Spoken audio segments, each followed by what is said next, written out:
第37屆金曲獎586特別頒獎咯，今年有一個33歲台語音樂創作者謝金龍，以頭一張專輯入圍最佳新人台語歌王等4項獎項。那麼，做伙來看伊的故事。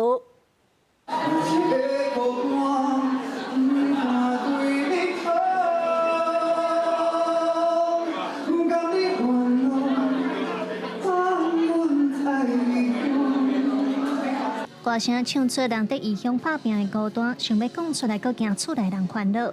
音樂創作者 CJ 的這首歌《毋甘》就收佇咧伊的台語專輯《我說》內底。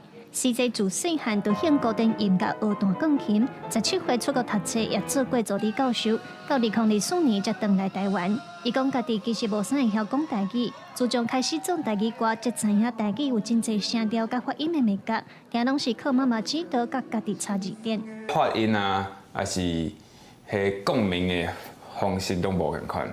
台語有伊家己的旋律線條，伊甲古典樂合作伙的時陣，唔知安怎就合袂。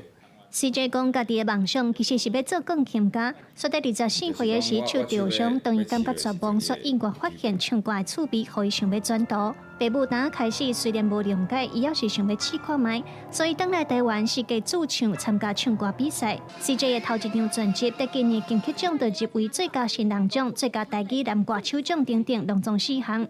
不過伊的爸爸因為破病，無等到這個好消息就轉去啊。我媽媽是甲我講，可能這屆有這個成績是阮爸爸佇咧幫助嘛，無一定安尼。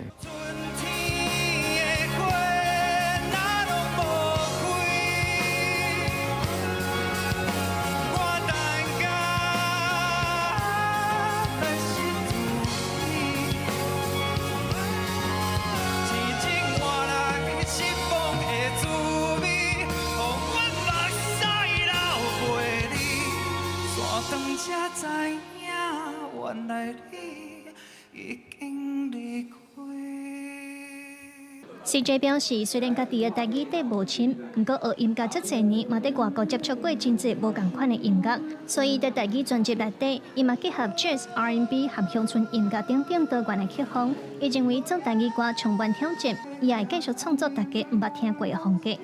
記者盧尚如、林曉凱、張君和台北新竹報道。